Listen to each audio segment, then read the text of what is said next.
Padre, y del Hijo, y del Espíritu Santo. Amén. Dios te salve María, llena eres de gracia, el Señor es contigo.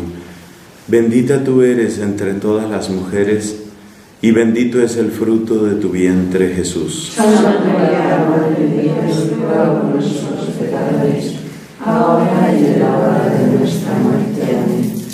En el nombre del Padre, y del Hijo, y del Espíritu Santo. Amén.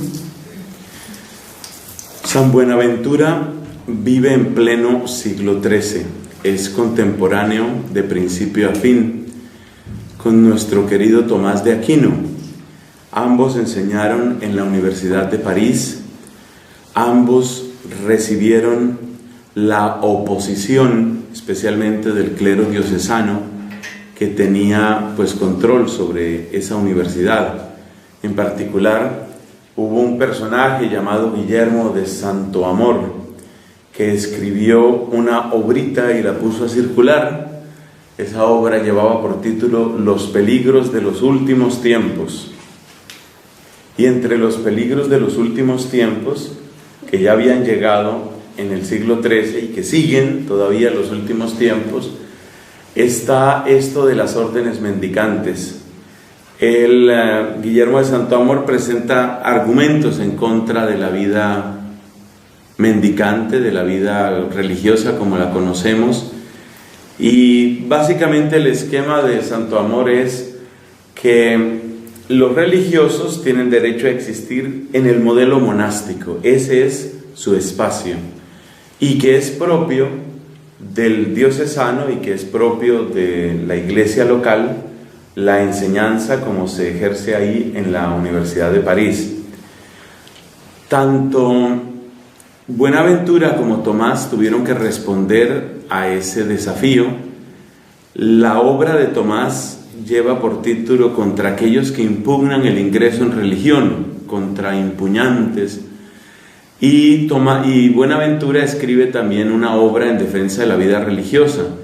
Esas dos obras, las de Buenaventura y las de Tomás, junto con la obra de Santo Amor, llegaron hasta la sede apostólica, o sea, fue una confrontación de cierto nivel, y finalmente un tribunal nombrado por el Papa, que era alguno de los Alejandros, por supuesto no Alejandro VI, debía ser como Alejandro III o IV, determina que no hay razón para lo que dice Santo Amor, y según la usanza medieval, pues en gran ceremonia se queman algunos ejemplares de la obra de Santo Amor. Como resultado de esto, en el año 1257, tanto Buenaventura como Tomás son declarados doctores, con lo que eso implica, pues doctor viene del verbo docere, quiere decir el que tiene pleno derecho a enseñar. Eso sucede en 1257. Otra cosa que une a Buenaventura y a Tomás es que ambos mueren el mismo año, en 1274. Sabemos que se conocieron, que trabajaron juntos, consta la mutua admiración, hay algunas anécdotas a ese respecto. No se sabe en qué momento la anécdota raya en la leyenda, es decir, es difícil certificar que haya sucedido, pero son leyendas muy hermosas. Recordemos solamente una. Buenaventura fue de los primeros biógrafos de San Francisco de Asís. Fue el séptimo superior de su comunidad, pero ellos no lo llaman superior, sino el ministro general. Fue el séptimo ministro general de los franciscanos y el que escribió una de las biografías más extensas, quizás la más extensa del siglo XIII. Los franciscanos llaman a ese escrito la leyenda mayor. Pero dicho sea entre paréntesis, la palabra leyenda para nosotros pues casi que equivale a cuentecito, una fábula. En cambio, en latín, legendum es lo que tiene que ser leído, lo que no te puedes perder. Así como amando o amanda es la que tiene que ser amada, la que merece ser amada, leyenda es un plural que quiere decir aquello que no te puedes perder, aquello que tienes que leer. Por ejemplo, hay un escritor, Jacobo de Vorágine, que tiene una obra que se llamaba La leyenda áurea y contaba vidas de santos. Esta leyenda áurea era la que se leía en casa de Catalina de Siena, porque el papá, que se llamaba también Jacobo, pues quería que sus hijos crecieran en la piedad. Entonces, como a la manera de los conventos, se leía en el almuerzo, en la comida o de sobremesa, se leían vidas de santos, y esto lo conoció Catalina desde su más tierna infancia. Entonces, leyenda quiere decir lo que debe ser leído, lo que merece ser leído. Y San Buenaventura es el autor de la leyenda mayor, es decir, una obra de cierta extensión, la más extensa de su tiempo, que contiene lo que debe ser conocido sobre San Francisco de Asís. El mismo Buenaventura se llama así por San Francisco. Resulta que su nombre de pila, el de Buenaventura, era Juan de Fidanza, me parece que es el apelativo que tenía. Giovanni, por supuesto, en italiano, Giovanni da Fidanza. Pero era muy enfermo, era bastante enfermo de niño, y en uno de esos malestares, pues ya parecía que se moría. Me enteré no hace mucho que el papá de Buenaventura era médico, como sería la medicina de aquel tiempo, y con enorme tristeza, con terrible dolor, veía que su niño se le moría. Y ya estaba prácticamente resignado al hecho, pero las mamás suelen ser obstinadas y suelen ser creyentes. Estaba recién canonizado San Francisco de Asís, entonces estaba poco conocido y por lo tanto poco consultado, y la mamá de San Buenaventura, de Giovanni da Fidanza, apeló a San Francisco, le pidió el milagro de la curación del niño, y el niño se curó, el niño del que estamos hablando. El niño se curó, y esa fue la buena ventura, el buen suceso de la curación del niño. Y por eso la mamá llamaba al niño, lo llamaba Bonaventura, o Buonaventura, y con ese nombre pues fue conocido. Esa es la historia de ese nombre, o sea que él ya está ligado a Francisco desde su infancia, y esa devoción, ese amor marcado por una profunda candidez, por una alegría contagiosa, fue una de las características de este hombre. Realmente, pues un talento superior si uno se pone a mirar todos los dones que Dios le dio. Es que fíjate que fue biógrafo. Es conocido entre los franciscanos como el segundo fundador de la orden, aunque solo habían pasado 7 superiores, utilizando esa terminología, pues ya se presentaba por un lado una relajación y por otro lado una tendencia que era la de los llamados espirituales. Entonces a él lo nombraron ministro de su orden, pero esa orden estaba a punto de dividirse. Decía una vez un dominico que parte del carisma franciscano es dividirse.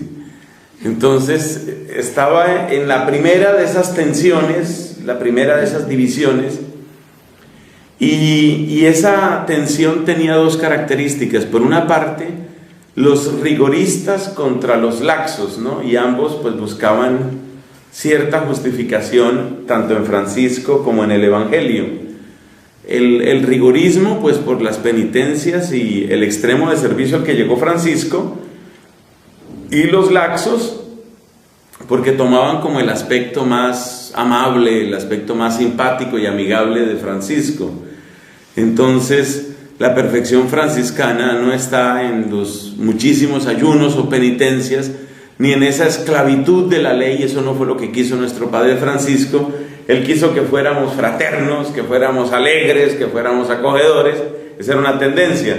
Los otros, en cambio, decían, no, Francisco pues se desposó con la dama pobreza y practicó realmente el matrimonio con la pobreza hasta el extremo. Y el tema de la pobreza pues siempre ha sido un tema candente para la familia franciscana. Así estaban las cosas en el momento en el que Buenaventura asumió el gobierno de la orden. Él alcanzó a presidir como 5 capítulos generales, y en esa época de tantas tensiones pues manifestó la enorme sabiduría, la enorme prudencia que tenía para gobernar en un estado de cosas tan complicado. y también sin duda creció en esa virtud de la prudencia. Esa es una diferencia bastante grande con la figura de Tomás, porque Tomás básicamente pues fue profesor y profesor. En cambio, Buenaventura pues sí fue profesor, pero también superior de su orden, y también obispo, y también cardenal, y escritor, y en esa multitud de oficios y de responsabilidades, se puede decir que la experiencia eclesial de Buenaventura, experiencia directa, es supremamente amplia. Eso conviene tenerlo en cuenta. ¿Qué más decimos de la formación de Buenaventura? Franciscano pues hasta los tuétanos, fue alumno de uno de los grandes teólogos de la Alta Edad Media, es decir, Alejandro de Ales. Nosotros estamos acostumbrados a oír de la Suma Teológica y la Suma contra Gentiles, pero ellos, hombres como Tomás o como Buenaventura, no fueron los primeros en escribir sumas. Una suma, como sabemos, es como una especie de compendio y al mismo tiempo pues indica lo más alto dentro de algo.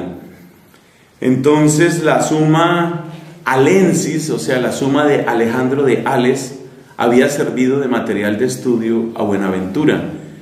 Y él tuvo siempre una relación de muy profundo afecto, es un hombre también muy afectuoso como San Anselmo, una relación de mucho afecto con su orden y en particular una admiración, podría decirse, muy abierta con Alejandro de Ales.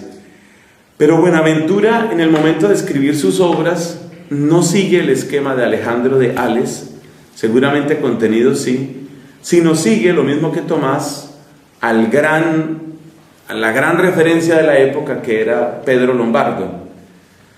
Recordemos que Pedro Lombardo pues tiene su obra que se llama Las Sentencias, una recopilación del saber teológico, era como una especie de enciclopedia de teología, y esa enciclopedia de teología era la que estudiaban pues los que iban a ser licenciados en teología.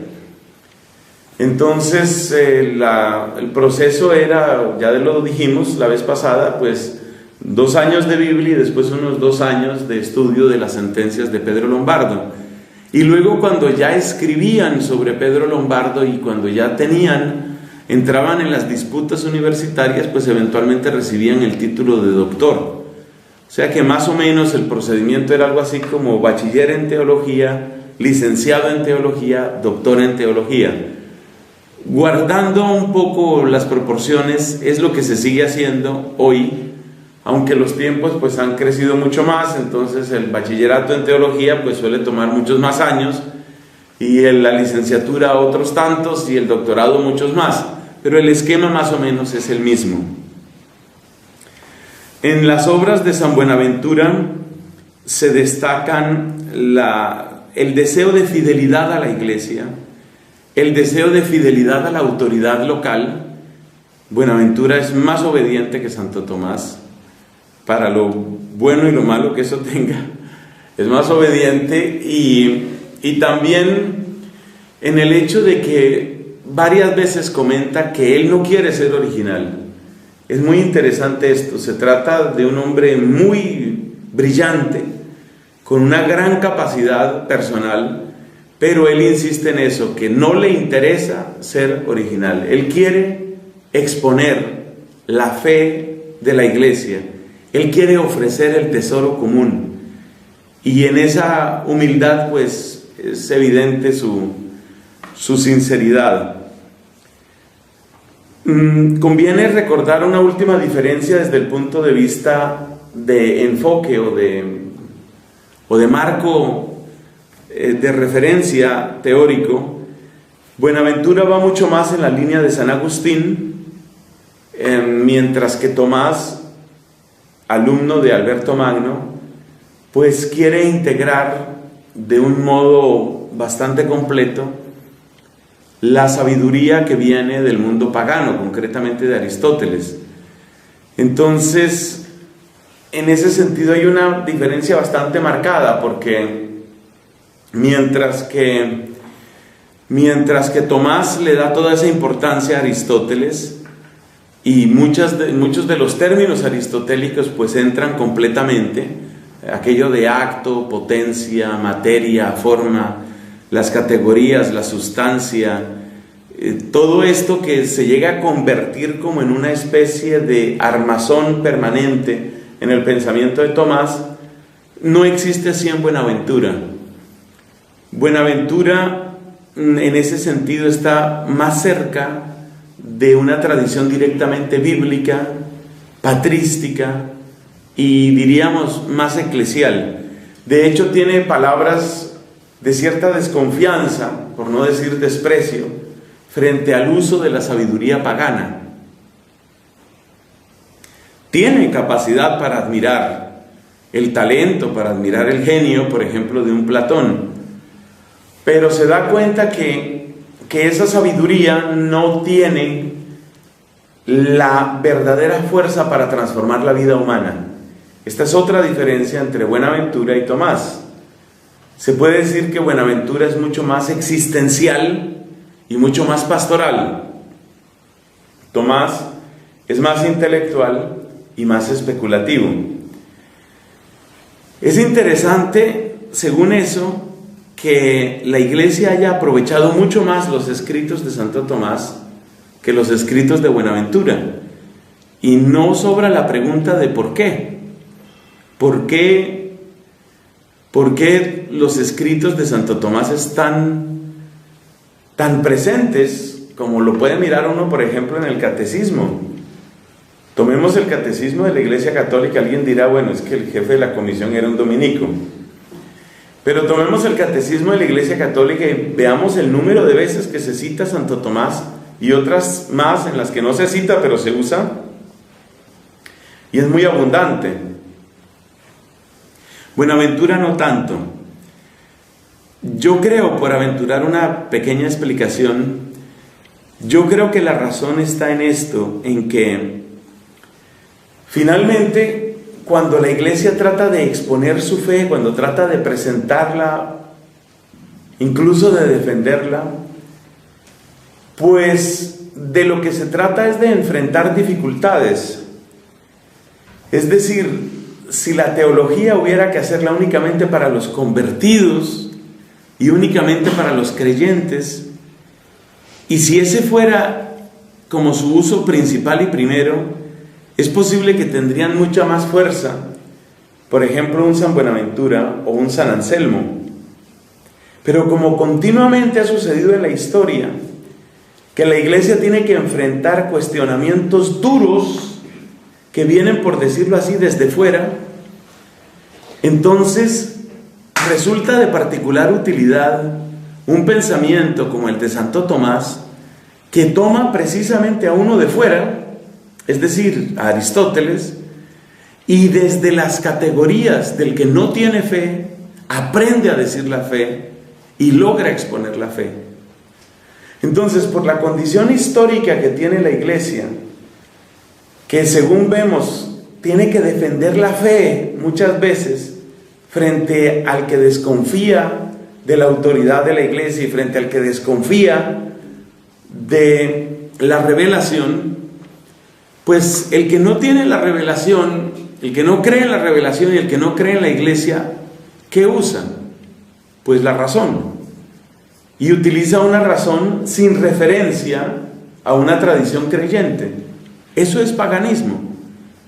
Por eso es tan valiosa la postura de Tomás de Aquino. Porque Tomás, al utilizar categorías que en principio no son religiosas, pero al utilizarlas de manera que quedan al servicio de una tradición de fe y de una exposición de la fe, pues está, como se ha dicho varias veces, bautizando ese uso de la razón. Entonces, yo creo que esa es una razón muy importante o válida, la estimo válida, sobre por qué Santo Tomás ha sido tan valioso para la Iglesia Católica. Una persona que tiene tanta capacidad de utilizar la razón, llamémosla sin apellidos, la pura razón humana, para exponer el contenido creyente, es exactamente lo que la Iglesia ha necesitado muchas veces.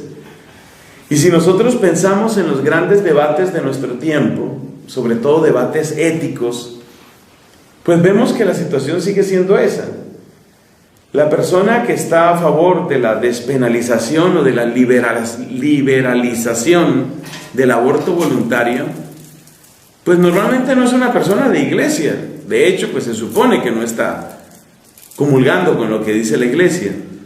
Entonces, si a esa persona yo me le acerco con una tradición de padres de la iglesia y con una tradición litúrgica y una tradición espiritual, pues su respuesta será la que oímos varias veces, no muchas, pero sí algunas, cuando asomaba algún tema de religión, de iglesia o de Dios en las discusiones de tipo legislativo aquí en España.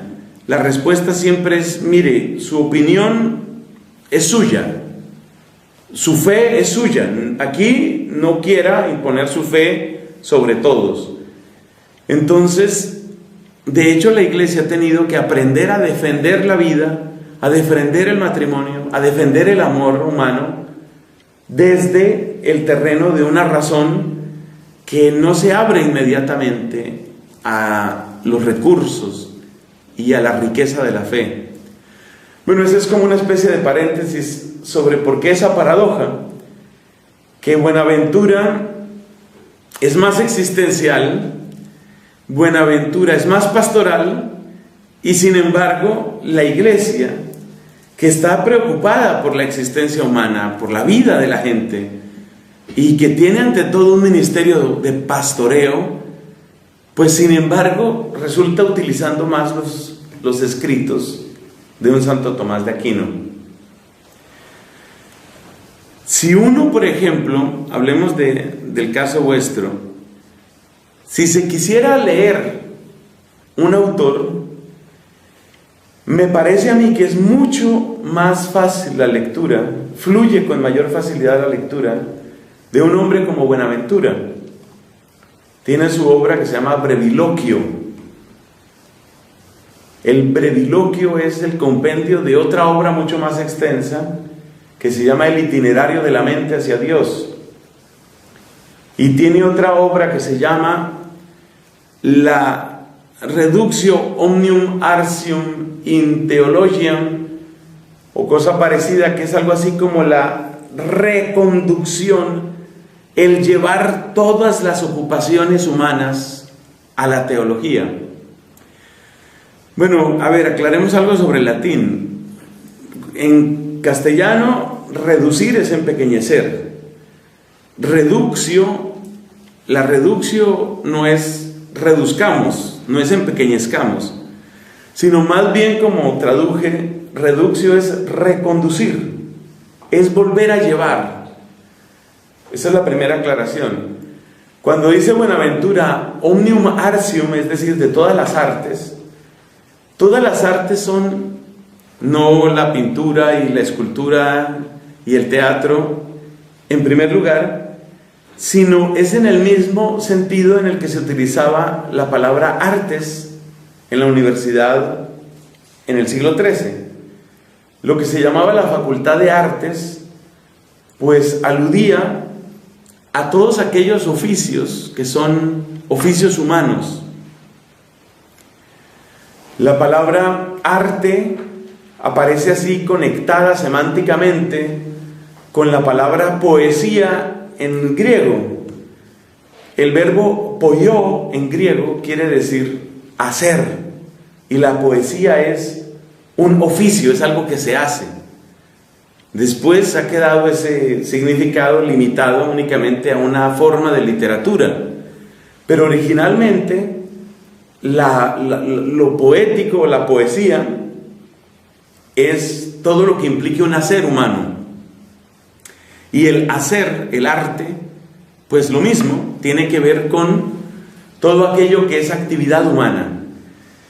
Entonces realmente el título de la obra, una de las obras cumbres de San Buenaventura, es algo así como reconducción o reconducir todas las obras del ser humano, todas las obras del hombre hacia Dios o hacia la teología, o guía que conduce a todos los saberes hacia el saber teológico.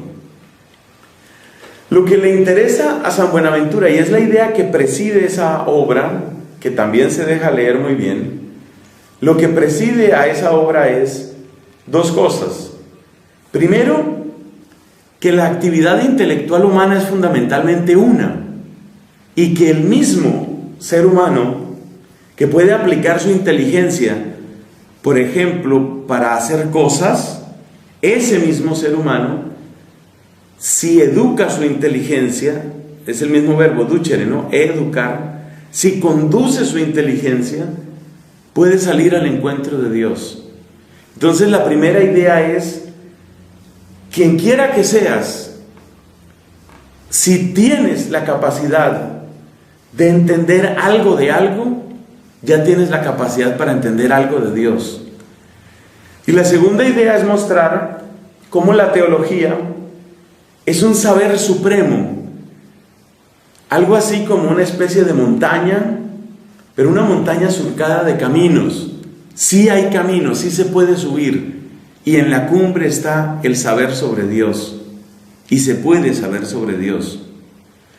Esto ya nos indica que la actitud de Buenaventura es una actitud positiva como la de San Anselmo, muy lejos de lo que lamentablemente se ha vuelto común hoy, presentar como alternativas la fe y la razón, como una especie de interruptor que tiene prendido y apagado, y mucha gente ve las cosas así. Tengo que apagar la razón para entrar a la iglesia, así como se apaga el celular, y tengo que apagar la fe cuando entro al laboratorio, porque ahí funciona únicamente la razón.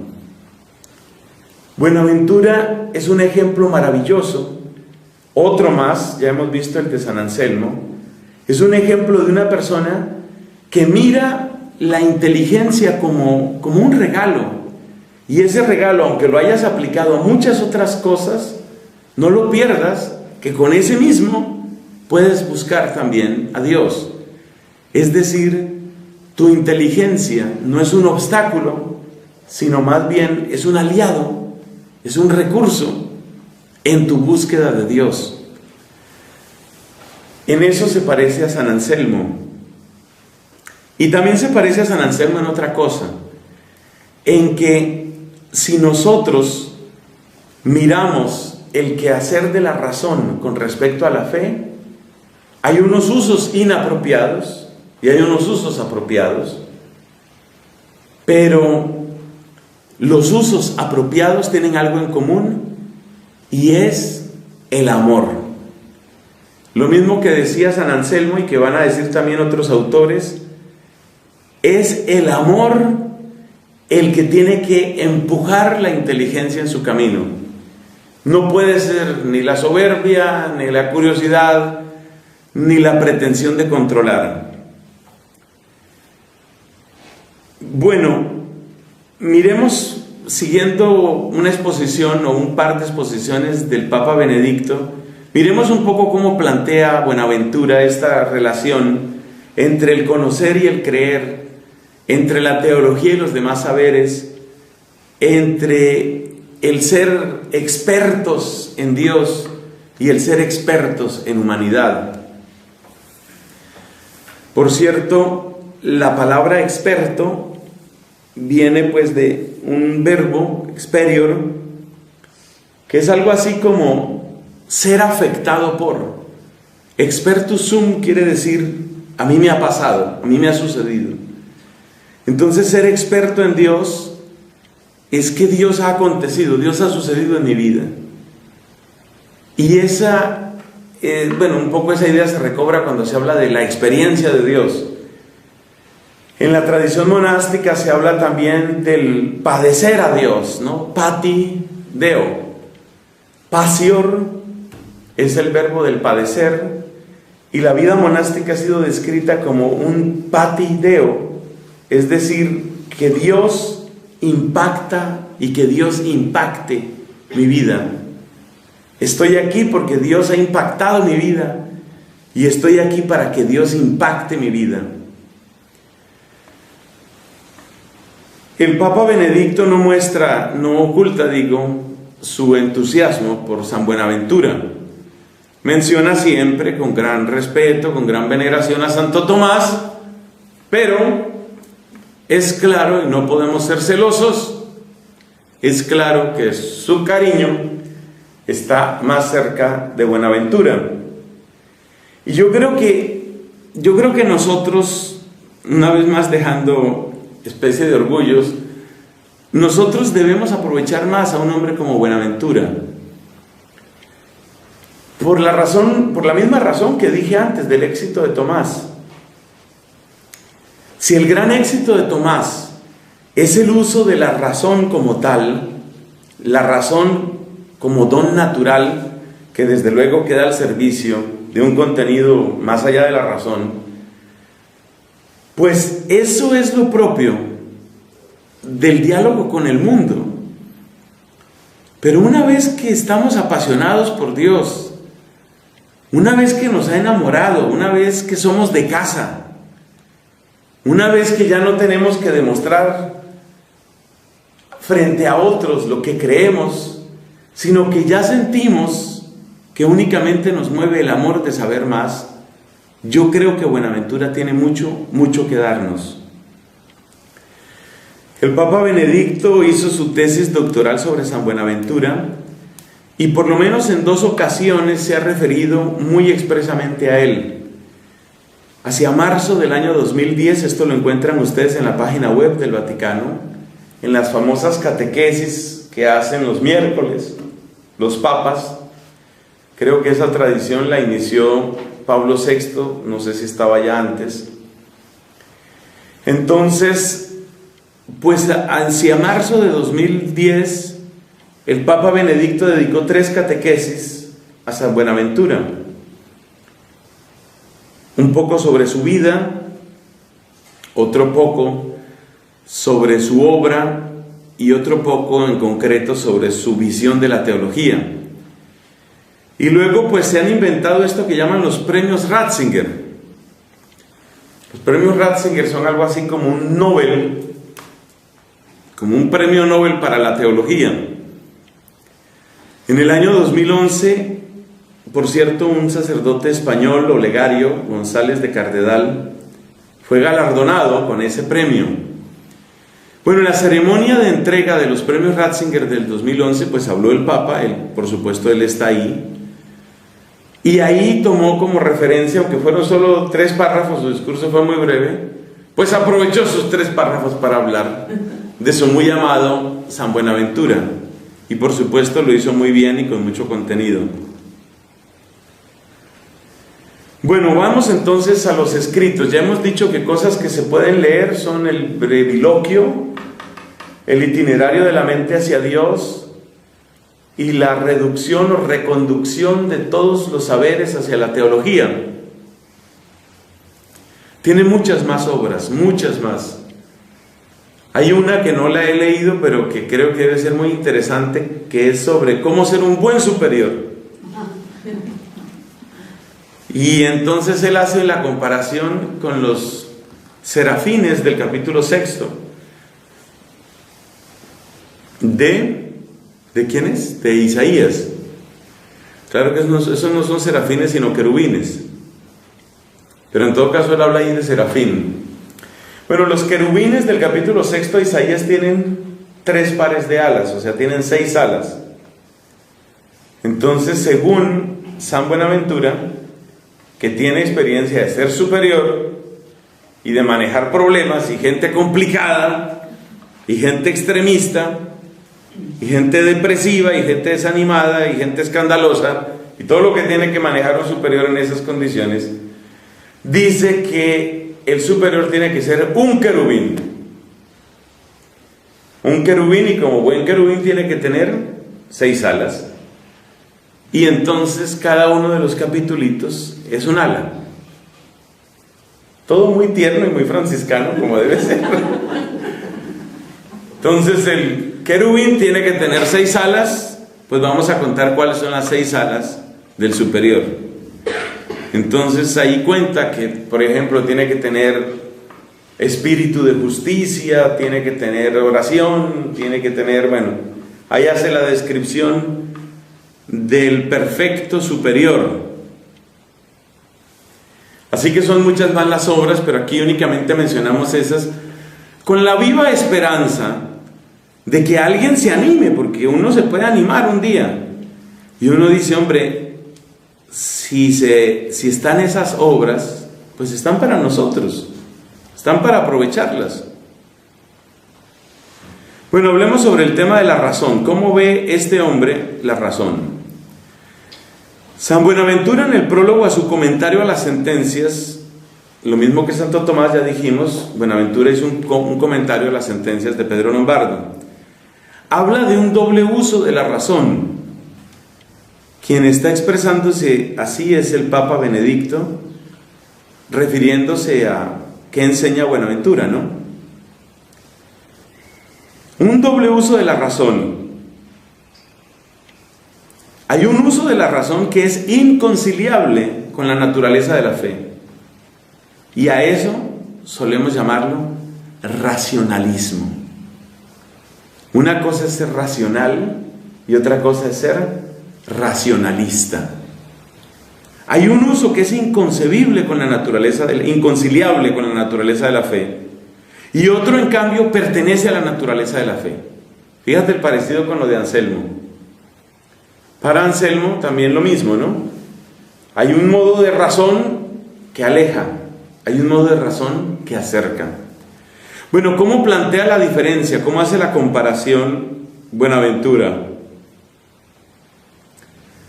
Hay una que Buenaventura llama la violencia de la razón, violentia rationis.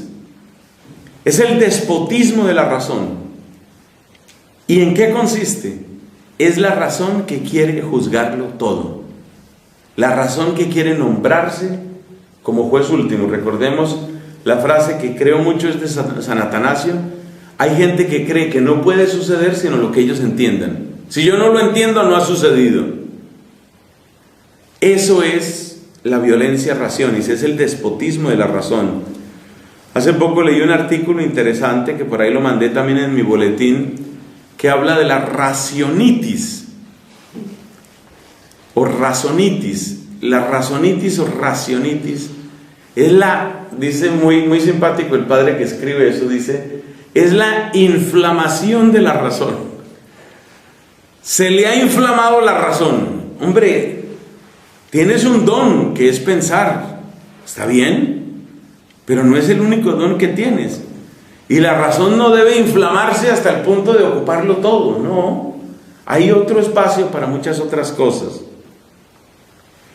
Este tipo de uso de la razón ciertamente es imposible en el ámbito de la fe.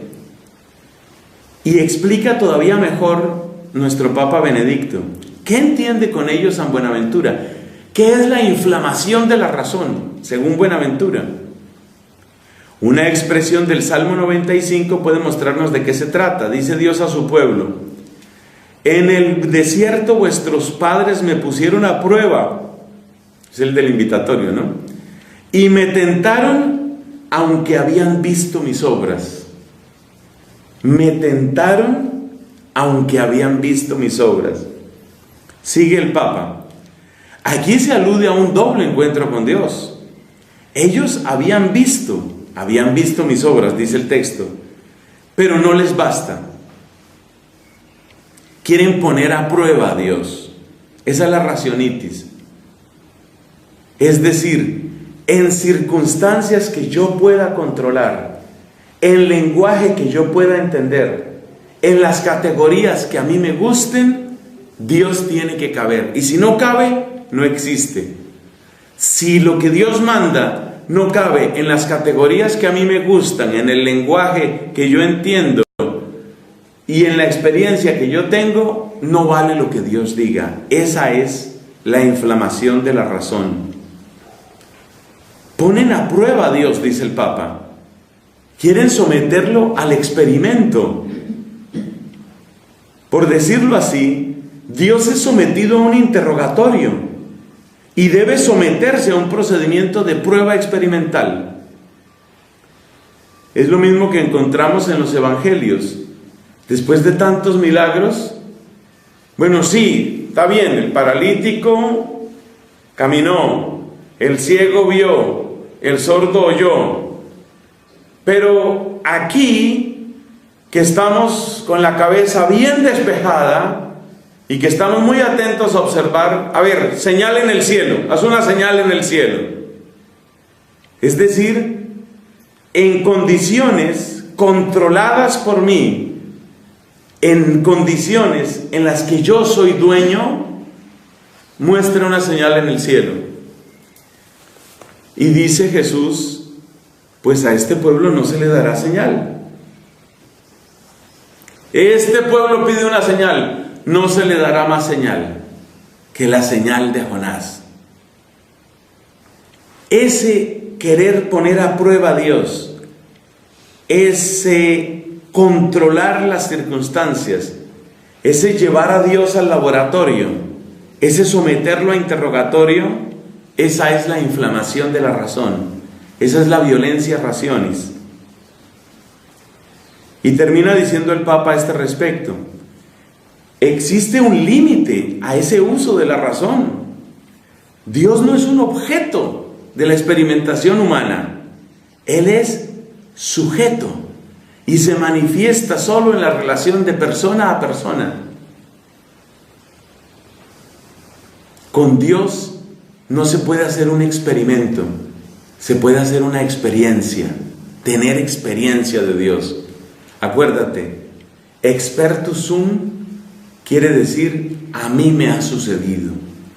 Entonces yo puedo esperar que Dios suceda en mi vida, pero yo no puedo condicionar a Dios para que en las condiciones que yo controlo se muestre.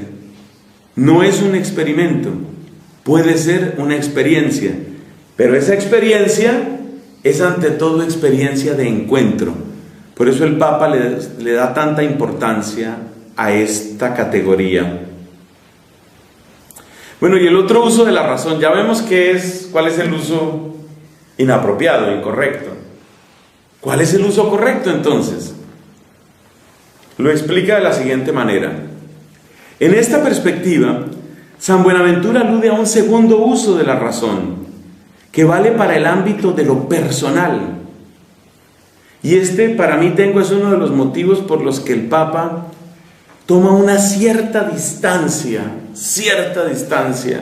de Tomás de Aquino, porque la categoría encuentro en Tomás se puede detectar, por supuesto, en uno o en otra parte, pero la manera como Tomás habla del conocimiento no diferencia tan claramente o tan frecuentemente el conocimiento de las cosas, que es conocimiento donde yo controlo, del conocimiento de las personas. Yo conozco las cosas de una manera y conozco las personas de otra manera. Esa distancia en el conocer no está tan clara en Santo Tomás. O sea que ya ves cómo este es un ejercicio de humildad, ¿no? Aquí vamos poco a poco haciendo ejercicios de humildad como buenos dominicos que somos. La diferencia entre el conocer impersonal, el conocer de objetos y el conocer de personas no es tan clara en Santo Tomás. Vamos a ver qué nos encontramos aquí. Dice, el conocimiento en el ámbito de lo personal. ¿Y dónde entra lo personal en San Buenaventura? Que es un conocimiento marcado por el amor. Entonces yo tengo un conocimiento singular de las personas que me han amado y tengo un conocimiento singular de aquellas personas a las que amo. Imaginémonos el caso de una enfermera. Ella ha hecho sus estudios de biología, anatomía, fisiología. ¿Sabe cómo es un bebé? Lo sabe. Ese conocimiento de las distintas partes de un bebé lo tiene claro. Pero esa mujer tiene un bebé, queda embarazada, nace su bebé y se queda mirando, me imagino yo, como tantas mamás Se queda mirando y mirando y mirando a su bebé y su bebecito, y qué cara hace, y cómo se mueve, y cómo sonríe, y cómo duerme, que para mí ese es de los grandes misterios de las monjas dominicas en Colombia. No he pasado una Navidad con monjas dominicas fuera de Colombia. Los villancicos, todos son a dormir al niño. Hay que lograr que el niño se duerma. Entonces yo he hecho una serie de teorías sobre el sueño del niño. Que se duerma para que no canse.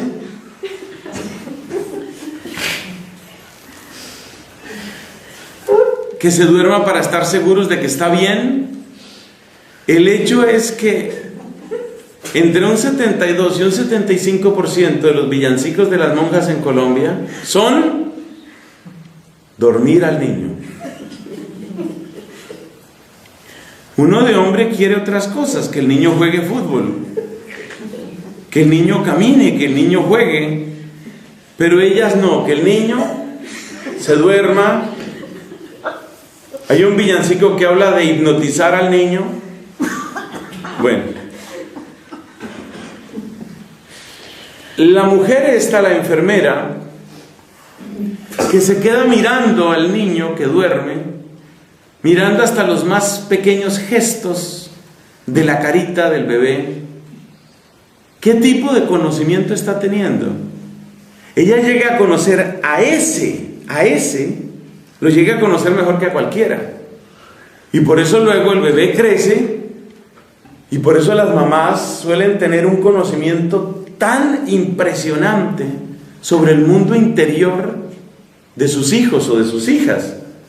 Porque es que imagínate, 30 o 40 años mirando los gestos, los más mínimos movimientos, hacen que la mamá fácilmente identifique, así quiera hacer buena cara, está mal.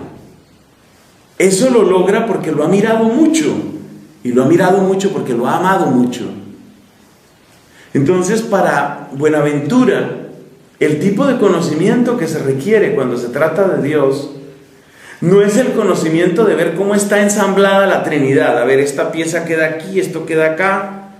No es el conocimiento que se puede tener como cuando se clasifican piedras o plantas. El tipo de conocimiento, el verdadero conocimiento, solamente se tiene cuando se ama. Y el amor frena la mirada. Es decir, le quita la prisa. El conocimiento teológico es un conocimiento sin prisa. Y el mismo Buenaventura practicó eso. En su biografía consta que era un hombre de muy prolongada oración. Siendo escritor, profesor, superior, obispo, consultor del Papa, pues un hombre de muy prolongada oración, porque estaba convencido de que solamente la mirada que se detiene aprende a leer. Hay una comparación bonita que se puede hacer entre Buenaventura y otros autores, y es un elogio muy bonito para este autor. Es verdad que cuando uno conoce el alfabeto, ya uno no tiene que estudiar las letras. Uno estudia lo que dicen las letras. A menos que aparezca una letra muy adornada o excesivamente bella o exótica, uno le pone cuidado a las letras. Pero normalmente uno simplemente da las letras por descontadas, y como que las letras son transparentes y lo que a uno le interesa es lo que dicen las letras. En un libro, por ejemplo. Pero ¿y qué pasa si yo caigo en cuenta de que Dios puede tener más de un alfabeto?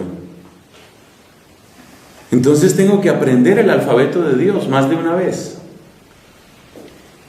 Yo no debo partir de la base de que ya tengo el alfabeto.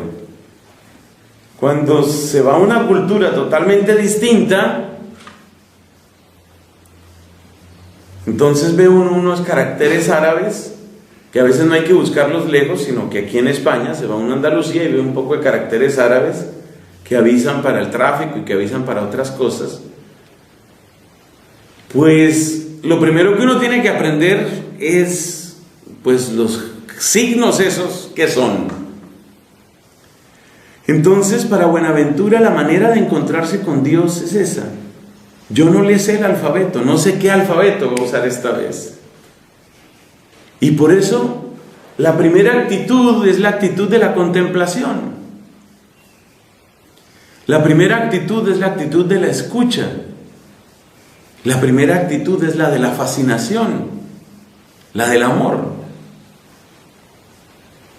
Esa increíble apertura de mente en Buenaventura hizo de él una persona muy, muy alegre. El que fue maestro de él, Alejandro de Ales, decía que en Buenaventura no se estaba seguro si había o no sufrido las consecuencias del pecado original, porque irradiaba una gran inocencia, una gran pureza y una gran alegría. Admirable el hombre.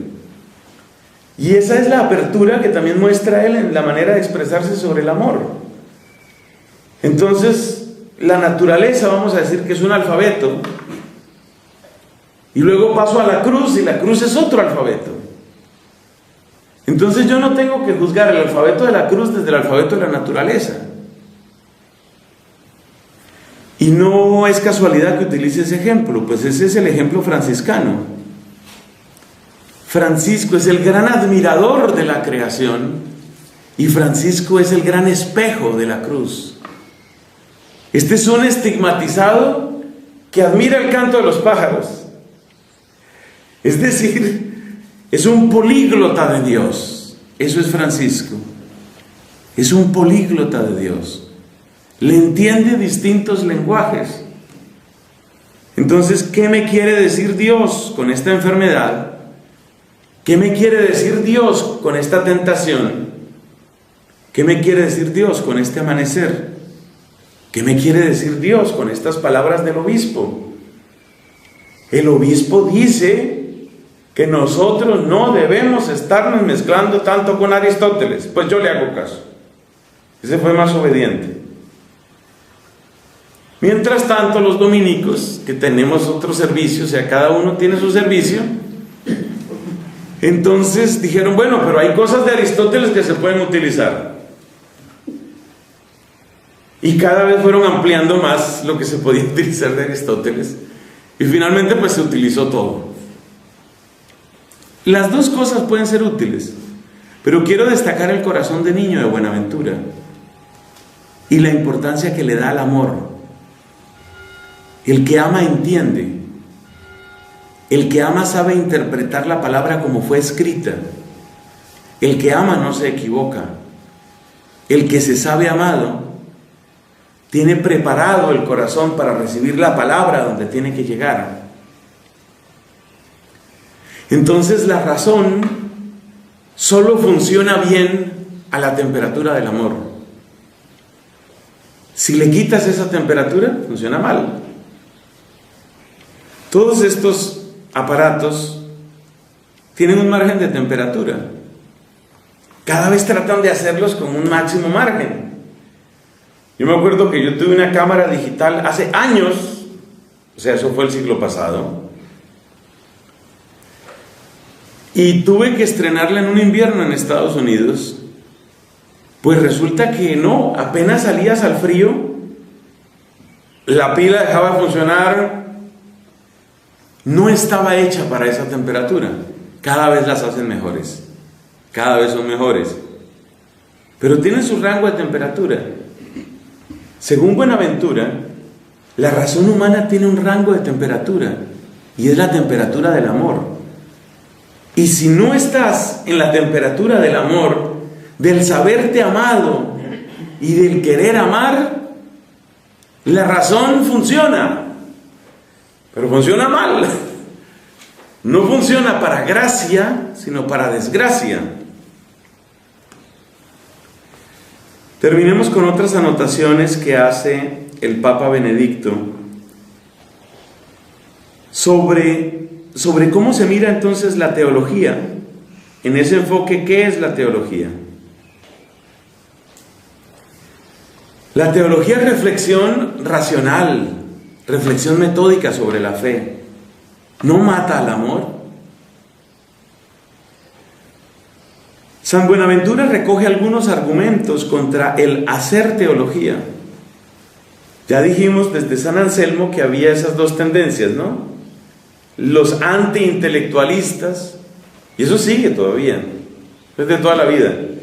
Los antiintelectualistas dicen: no me ponga a estudiar porque el poquito fervor que me quedaba, hasta ahí llega. Mientras que hay otra tradición que ve en la razón un don, un regalo, ve una posibilidad. A ver cómo lo plantea Buenaventura. Buenaventura recoge algunos argumentos contra el hacer teología, quizás difundidos también en una parte de los frailes franciscanos. Acuérdate que en el siglo siguiente, siglo XIV, es el siglo de la primera gran herejía franciscana. Pero resulta que ya en el XIII había una tendencia de los que iban en la línea de Joaquín de Fiore. Joaquín de Fiore fue aquel predicador muy carismático, muy apocalíptico, que dijo que la historia venía en 3 etapas: el tiempo del Padre, el Antiguo Testamento; el tiempo del Hijo, el Nuevo Testamento; y el tiempo del Espíritu. Oye, y algunos franciscanos sintieron que había llegado el tiempo del Espíritu. ¿Y sabes por qué? En parte por el escrito de Buenaventura. Porque resulta que Buenaventura es de los primeros en utilizar la expresión alter Christus, que luego se ha generalizado para muchas cosas. El sacerdote es otro Cristo, etc. Bueno, pero alter Christus lo dijo Buenaventura de Francisco. Es decir, uno que es pobre, casto, obediente, orante, generoso, que predica, que hace milagros, que está estigmatizado por Dios, tenemos otra vez a Jesucristo aquí. Entonces, en la línea franciscana, y a partir de la predicación de Joaquín de Fiore, pues venía esa tendencia así un poco exacerbada, un poco exaltada. Pues Francisco ya es el otro Cristo, es decir, ya se ha cerrado esa etapa y viene la etapa última, la etapa del Espíritu. Imagínense el tipo de cosas con las que tuvo que lidiar Buenaventura en su tiempo como ministro general. Claro, Buenaventura se dio cuenta que una vez que una persona se declara única y solamente bajo la autoridad del Espíritu Santo, esa persona no va a obedecer a nadie. Con esa persona no se puede hacer nada. Porque si el Espíritu me lleva para otra parte, pues el Espíritu lo hizo, no fui yo. Oiga, y en mi país tenemos un poco de gente así. Tenemos un poco de gente así. Algunos yo diría que de buena voluntad. Había por ahí un abogado, buena persona, yo lo conocí. Había un abogado que decía tener revelaciones directas de Dios y que él era solamente el amanuense. Entonces cualquier cosa que le fueran a criticar, échale la culpa a Dios. Yo lo único que hice fue transcribir. Yo teología no sé nada, yo de religión no sé nada. Mentira, sí sabía. ¿Cómo no iba a saber un hombre que tenía pues toda una cultura? Pero es para contarte ese modo de obrar. Entonces esa es la tendencia antiintelectualista. A mí no me controlen con teologías, a mí no me controlen ni con la Biblia. Claro, ni siquiera la Biblia tenía poder sobre aquellos de Joaquín de Fiore y esa corriente. ¿Por qué? Porque la Biblia, ¿qué es? Antiguo Testamento, época del Padre; Nuevo Testamento, época del Hijo. Pero ya estamos en la época del Espíritu, estamos post-Biblia. Lo nuestro es post-Biblia. Entonces no me vengan a mí con Biblias. Nosotros estamos en otra cosa muy distinta. Estamos acelerados, el espíritu nos acelera. Los espirituales del siglo XVII, los quietistas, por ejemplo, 16, 17 eran lo mismo. A nosotros el espíritu es el que nos lleva, nosotros no tenemos responsabilidad alguna. La materia no importa, el cuerpo no importa. Es el espíritu el que nos va llevando. O sea que hay la tendencia antiintelectualista. La razón vaciaría la fe. Sería una postura violenta hacia la palabra de Dios. Debemos escuchar y no analizar la palabra de Dios. Hay incluso una carta de San Francisco de Asís a San Antonio de Padua que va como en esa línea. La palabra de Dios es para acogerla, como se recibe un tesoro. Si a ti te regalan, por ejemplo, un diamante, y tú llegas a ver, bueno, a ver dónde es que está el brillo de este diamante, corte por aquí, corte por allá, pues acabaste con el regalo. A estos argumentos contra la teología, que demuestran los peligros existentes, el santo responde. Vas a ver que es muy parecido a Anselmo. Es verdad que hay un modo arrogante de hacer teología, una soberbia de la razón, que se pone por encima de la palabra de Dios. Pero la verdadera teología, el trabajo racional de la verdadera y de la buena teología, tiene otro origen, no la soberbia de la razón. Y vuelve a su tema. Quien ama quiere conocer cada vez mejor y más a lo amado. La verdadera teología no empeña la razón y su búsqueda motivada por la soberbia, sino propter amorem eius cui assentit, motivada por el amor de aquel al que ha dado su consenso. Esto se encuentra al principio de su comentario a las sentencias. Bueno, pues se le pueden aprender varias cosas a Buenaventura. Me parece que el puesto que le da al amor, me parece que su manera de mirar los lenguajes de Dios, y me parece que su deseo de encontrar unidad en la cumbre cerca del Señor son enseñanzas.